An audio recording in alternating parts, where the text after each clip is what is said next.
Hi guys, in the last video I couldn't understand how Judge Howard Algarin set bail at only $7,500 for the cane animal. Do you remember her? Breaking tonight, an arrest in that attack on the NYPD. Police say this is the woman who hit several NYPD officers yesterday with a cane during a peace march on the Brooklyn Bridge. Cops really wanted to get the suspect. She's now charged with 2 counts of assaulting a police officer. She's been identified as 24-year-old Shanice Reyes from Morristown, New Jersey. She was taken into custody earlier today. Police say she's the one seen on video yesterday morning swinging a cane at officers as protesters clashed with cops on the bridge right there. There's the swing. The injured officers were treated and released. Reyes expected to be arraigned on charges later tonight. This is what Reyes did to the lieutenant. By the way, she also assaulted a sergeant and bit another cop on the head. Judge Howard Algarin also set bail at only $10,000 for Bank Shaborn. He was the guy that used brass knuckles to break a cop's facial bones. This is what the cop looked like after that assault. But I really couldn't understand how the same judge a month earlier set bail at $25,000 for Frank Pagan, who just stole a car. So now I think I understand why this happened. Judge Howard Algarin belongs to a group called Judicial Friends Association. It was established back in 1976 by black judges in the state of New York. On their website, it states the following, and let me quote this for you. Due to the tragic continued killings of unarmed blacks and Latinos by police officers across the nation, JF formed a committee to prepare a comprehensive report delineating issues with proposed solutions on the matter of institutional racism in our courts. This report is entitled Report to the New York State Courts Commission on Equal Justice in the Courts. On page 1, at the top of the page, first page into it, reads the following. Racism is so universal in this country, so widespread and deep-seated, that it is invisible because it is so normal. Now we're learning a little bit more about this judge, right, where he's coming from. It's 161 pages. Thankfully, blackfacts.com, that's a real website, summarized the report stating that its main purpose is to address systemic racism within the courts of New York State, which obviously includes the courts of New York City. By the way, on that website, blackfacts.com, on the first page, it states that if you want to denounce your white privilege, you can do so by not voting for Donald Trump. That's what it says on their website. That website also summarizes the report as follows. I'm quoting from the website now. How implicit bias impacts the criminal justice system, particularly as it relates to the police, prosecutors, and judges, and the need for an auditing system to track judicial decisions based upon race and ethnicity and patterns of implicit bias. The website further summarizes this report by stating it uses, quote, data to analyze statistics to highlight and eliminate racial and ethnic disparities in sentences. The entire report basically states that blacks have it much harder in the judicial system compared to whites. It claims that blacks often receive longer prison sentences and bail is set higher for black defendants than it is for white defendants. Now does it start to make sense why this judge set bail at only $7,500 and $10,000 to the 2 black defendants who beat the shit out of our cops, but set bail at $25,000 for the white guy that stole a car? It gets worse. Judge Howard Algarin also signed his name to a letter from the New York State Judges of Color, and it states the following. Daily, the person of color is coming more and more to look upon law and justice, not as protecting safeguards, but as sources of humiliation and oppression. And we, like all judges, must be mindful of the impact of systemic racism or bias in fulfilling the court's responsibility to ensure equal justice to all under the law. When we hear a judge say we must be mindful of systemic racism, isn't he really saying that race is a factor when it comes to sentencing and bail setting? I thought Lady Justice wore the blindfold because justice is supposed to be applied equally under the law, regardless of race, gender, wealth, or power. But according to this judge, too many people of color are going to jail. Is he a racist? He's certainly anti-cop. Let's leave it at that. And by the way, Reyes, the cane animal, I mentioned a little bit about this in the last video. If she's a full-time student, who posted her $7,500 cash bail? Who's paying for her attorney? The other perps have legal aid, but Reyes retained a private attorney. Who's paying for it? The other thing I was talking about was how Mayor de Blasio was absolutely destroying New York City. I mentioned 3 particular shootings that happened in New York City and described how nobody really cares about these victims because it didn't involve police. But New York City is just a tiny example. It's one Democrat-run city that has gone to shit, but there are others. There are so many others. If you look at Philadelphia, LA, Seattle, Portland. Portland is still on fire. You want to talk about innocent black lives lost in Chicago, where 80 to 100 people are shot every week? You want to fix Chicago? Double the amount of cops. Double the amount of cops. Let them go out there. Let them do their job. Pay them the overtime. And when they get these guys, leave them in jail. Don't let them out for COVID. How is it that you and I have to stay in our house?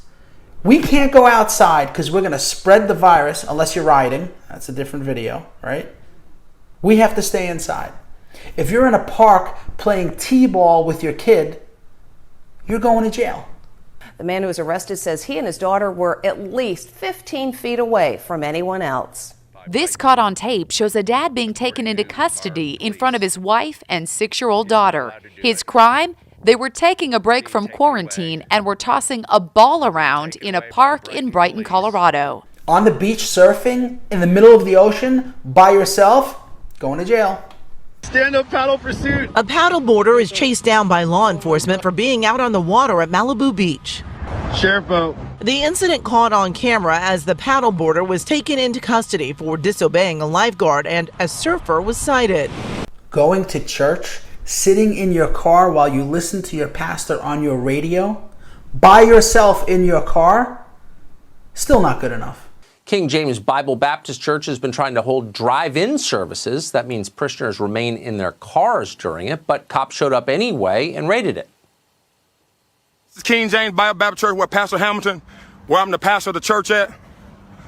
I'm a good citizen. Ain't breaking no law, ain't selling no drugs. I'm just preaching the word of God. And look at all these police cars here. And so it's a sad case in America. Whoever thought that we would have a government in Greenville that would pass such a law that will allow the liquor stores to have curbside service, but would come to the church and try to disrupt a church service. I would have never dreamed in 1,000 years that America, the home of the brave and the land of the free, will ever pass such law that would consider a liquor store essential, but a church non-essential. I am shocked. And here's some more COVID stupidity. In Pennsylvania, police issued a citation for a woman for going for a drive to get out of her house amidst the isolation of the shelter-at-home order. In California, police are giving citations to people for watching the sunset in their own cars. In Kentucky, a judge ordered residents who are refusing to quarantine to wear ankle monitors. In Port Isabel, Texas, residents are now prohibited from driving anywhere with more than 2 people in their car. How does a mom of 3 get groceries? Who knows? In Kansas City, police broke up a driving parade of elementary school teachers and school administrators, even though they were also all in their own vehicles. They even send out drones warning you not to leave your house and telling you to get back inside. You must stay home. Only be outside for food, for health reasons, for exercise, alone or with members of your household, or if you're an essential key worker. Stay indoors. Can't go to church, can't go to school, can't go to the beach, can't go to the park. Stay indoors or you're going to spread the virus, right? Well, the last time I checked, prison was indoors. Prison, by definition, is a lockdown. But the Democrats are using COVID as an excuse to let the prisoners out onto the street. The Democrats have imprisoned their own population and released real prisoners out onto the street. Why would they do that? Because they know when they're given the right to vote, they'll vote Democrat. And what better way to motivate your base to vote for you than by granting them freedom? The Democrats have abandoned the hardworking men and women of this country. They've already abandoned police, as I stated in my last video. Now they've abandoned almost everyone. But they're sending lawyers to the border to provide free legal representation for people who come here illegally. We sent lawyers to the border to help protect those families. The Democrats encourage people to go out and break the law by rioting and assaulting police. The Democrats are releasing prisoners who've already been convicted of crimes out onto the street. Why? Because they realize they've lost you. So they're forming their next voter base. Why else would they be releasing people from prison? You mean to tell me we could enforce social distancing in schools, but we can't do it in prison? Come on.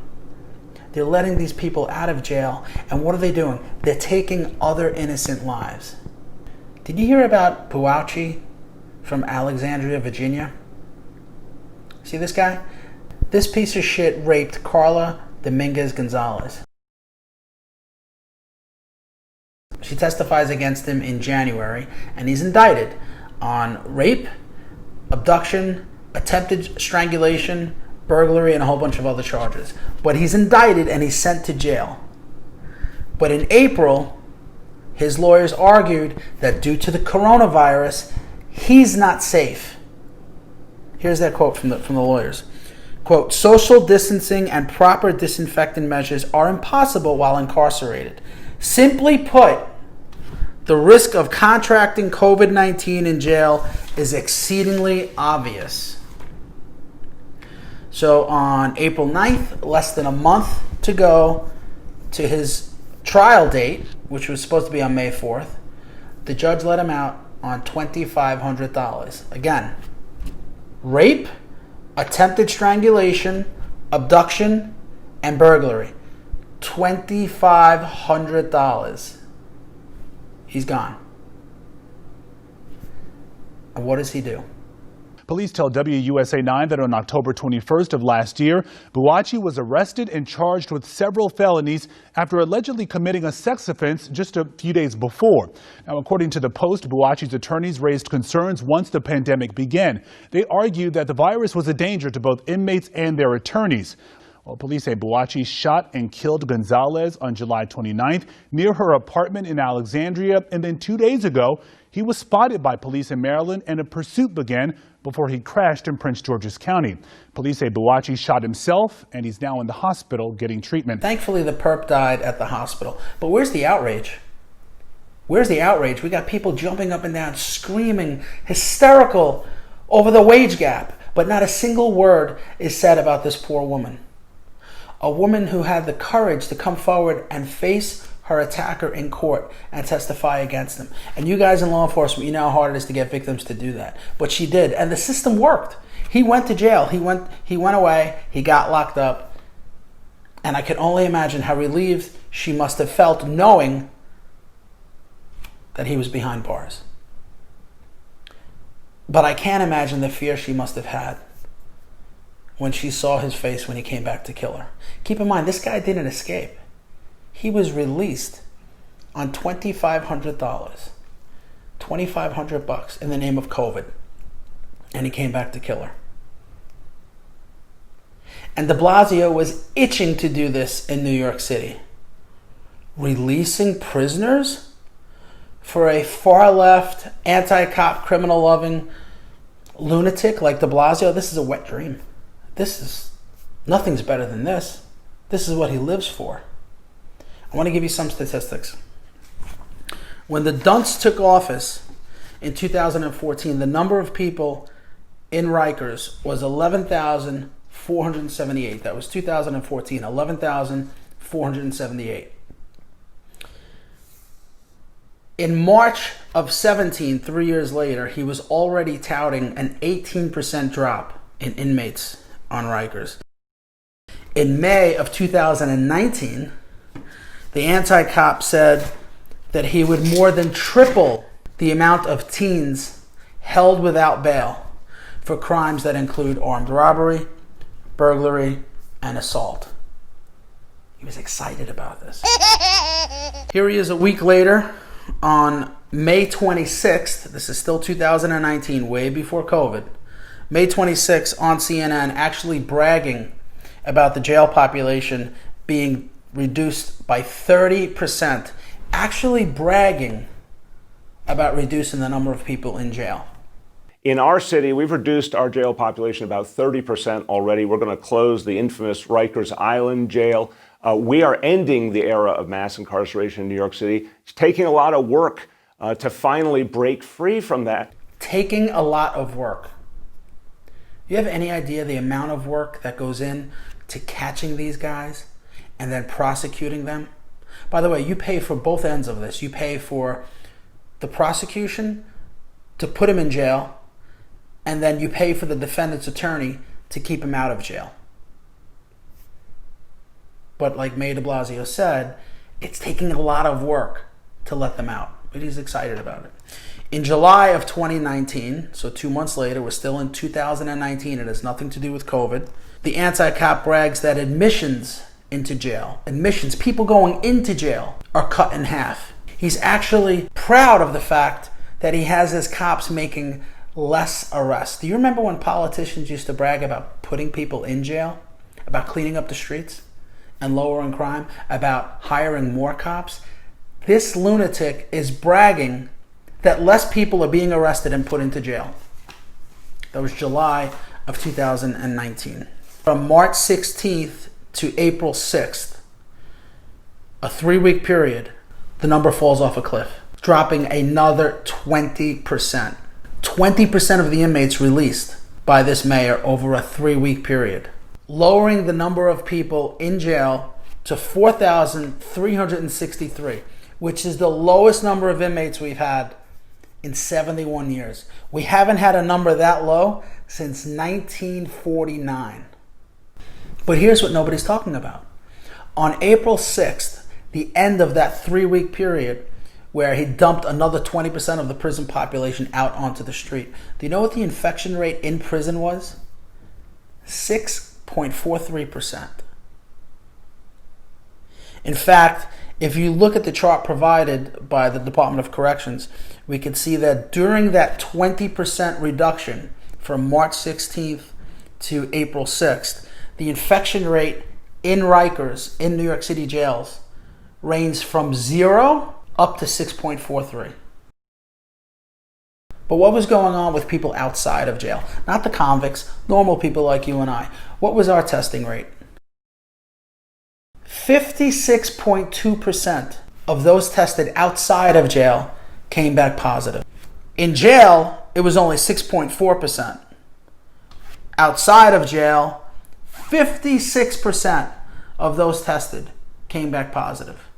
So he claims to let these people out of jail in the name of COVID so they don't catch it. It was actually safer to be in jail where the infection rate was 6% compared to 56% outside of jail. And these figures I got on the NewYorkCity.gov website. But here he is on April 10th touting an infection rate of 59.3%. Just watch the Dunce. Watch this. And then the third indicator, the percentage of people who tested positive for COVID-19. So again, that number going back to April 10th, 59.3% citywide. By April 11th, 58.1%, moving in the right direction. And what was the infection rate in Rikers on April 10th?